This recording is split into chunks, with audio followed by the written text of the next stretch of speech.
I don't know if anyone will ever hear this, but if there's any chance my failure might aid whoever finds this place next, then at least I may pass, knowing I did something right. It's been too long since I first set foot in the tower. Far longer than I ever expected to last, thanks in no small part to those who came here before me. I can't claim much knowledge of architecture or masonry, but it doesn't take an expert to determine that the cave that extends from the basement's southern room is a later addition. Nor was it hard to tell that the lichen and the fungi covering its walls are edible. Whether the cave was constructed by the same person or people who wrote the journal I found on this desk, I don't know. But whoever it was, you have my thanks.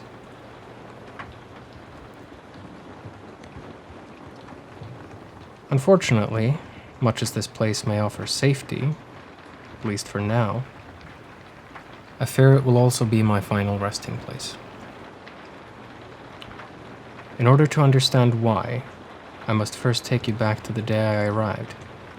And if you're watching this from within the tower, I implore you, you must understand. Your survival very likely depends on it. And should this recording somehow get out of here, may it serve instead as my confession. For what little it's worth, I truly am sorry.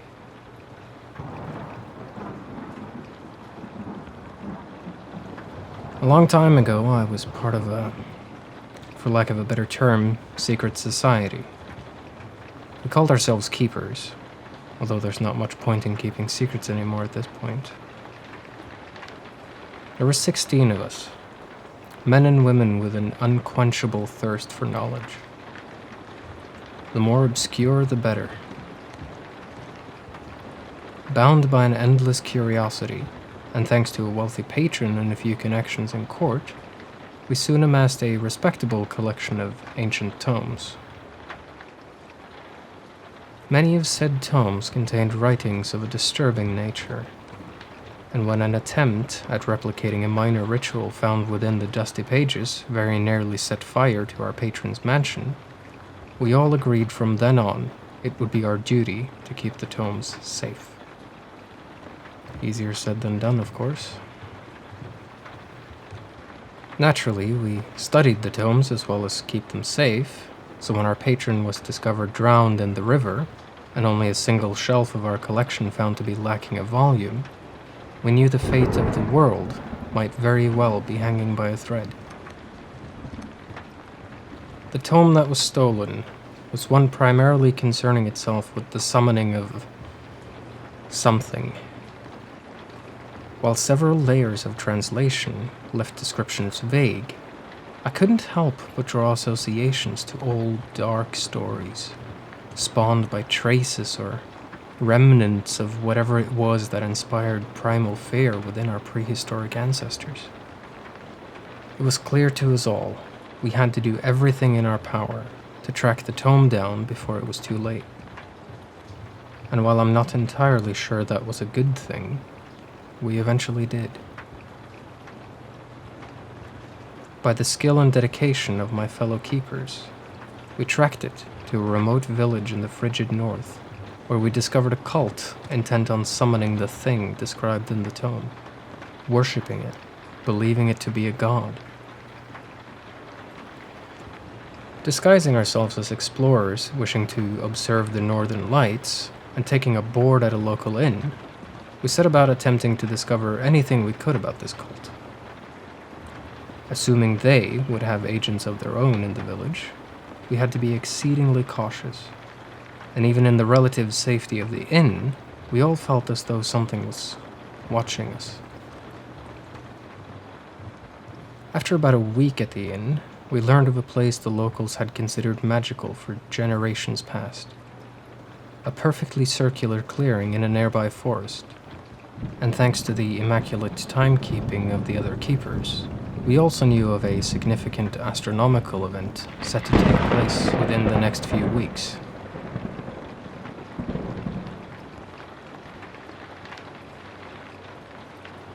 Astronomy was never my strong suit, and I'm afraid I have forgotten exactly what the event was. But it didn't take a genius to put two and two together, drawing upon the scarce passages we remembered from the rituals contained within the tome. Something would take place at the clearing during this astronomical event, and we knew we had to stop it.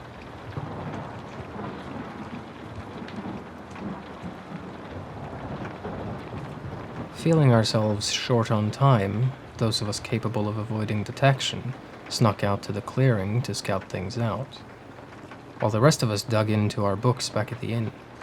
And I'm ashamed to say that I believe it was during this time period I made the mistake that doomed us all. Being the only member of our group fluent in the local language, it had fallen on me to handle most of the communication with the locals. And when I overheard mention of an old runestone on a nearby island, my curiosity got the better of me.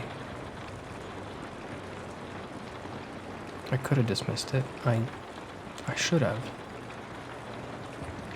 But the way they spoke of it with fear and reverence, it drew me in, like a moth to a flame.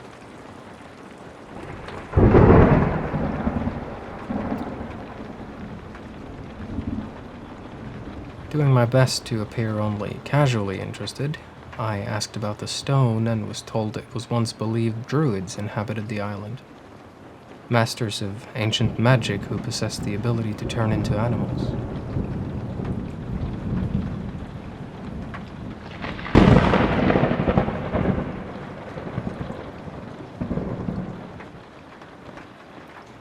Convincing my friends that investigating the runestone might aid us in our mission, I was granted permission and a sack of gold with which to pay a local fisherman to take me and another member to the island the following day. That morning we secured passage to the island, again pretending to only be casually interested in the famed stone. The fisherman seemed none the wiser and happily sailed us to the island. When he declined to step ashore with us, however, we should have turned back. But we'd come this far, and it seemed a waste to simply return empty-handed, so we decided that my friend would stay with the fisherman, so he wouldn't leave us stranded on the island. In a worst-case scenario, we all carried knives and were well trained to use them. Therefore, I stepped ashore alone, and guided by a crude map drawn based on the fisherman's description, I made my way inland. It didn't take long before I arrived at the stone, which I now believe to have been placed at the very center of that small island, and I wasted no time in starting to copy down the inscribed runes into my journal.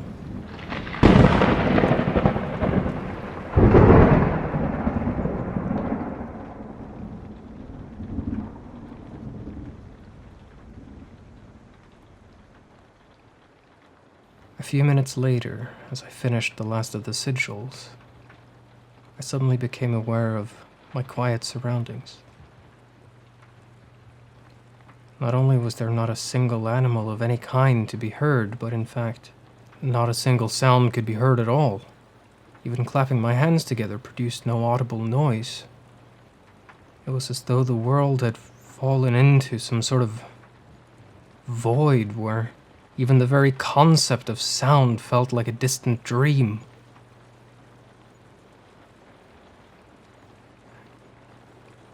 And then there it was.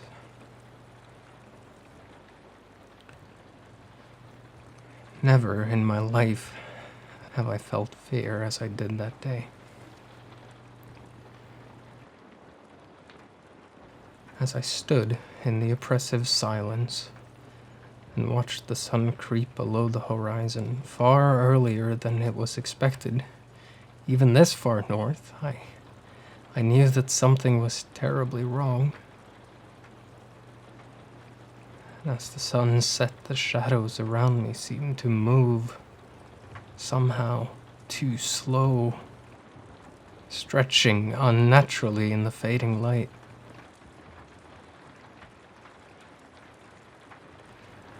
The darkness closed in around me, and the last thing I can clearly remember was an eerie blue glow emanating from the stone behind me, and an impossibly large, grotesquely humanoid silhouette creeping over the horizon. Even now, in my dreams, I sometimes see it. Its form flickers at the edge of reality, casting twisted shadows across a fractured.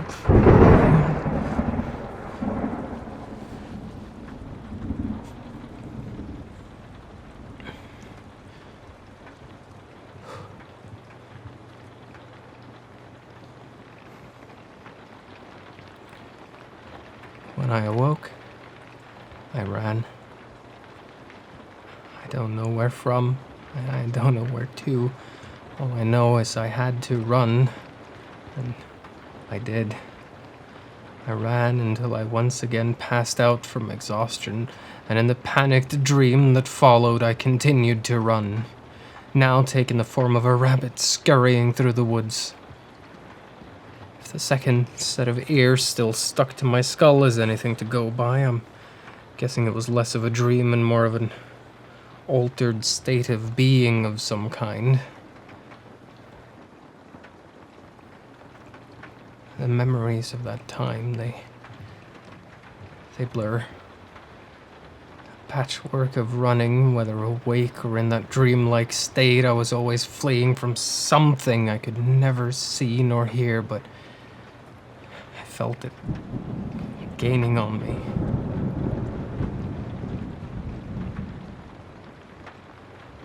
I believe at one point I was caught by whatever it was that was hunting me.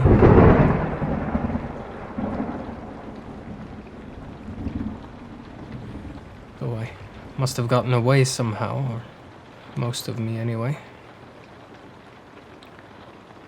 An intense sensation of pain was enough to momentarily overpower my panic the next time I awoke, at which point I found my right arm to be missing, a torn stump right above where my elbow would have been, leaving a faint trail of blood on the ground behind me as my inescapable panic crept back, and I yet again began to flee.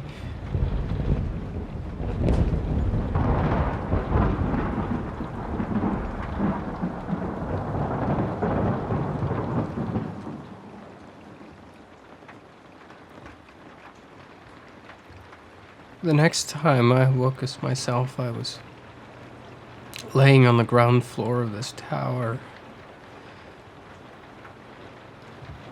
Since then, I've taken refuge here. I don't dare to open a door or a window. I know it's still out there, waiting, watching. The other keepers, my friends, are undoubtedly dead. And for all I know, so might the rest of the world be.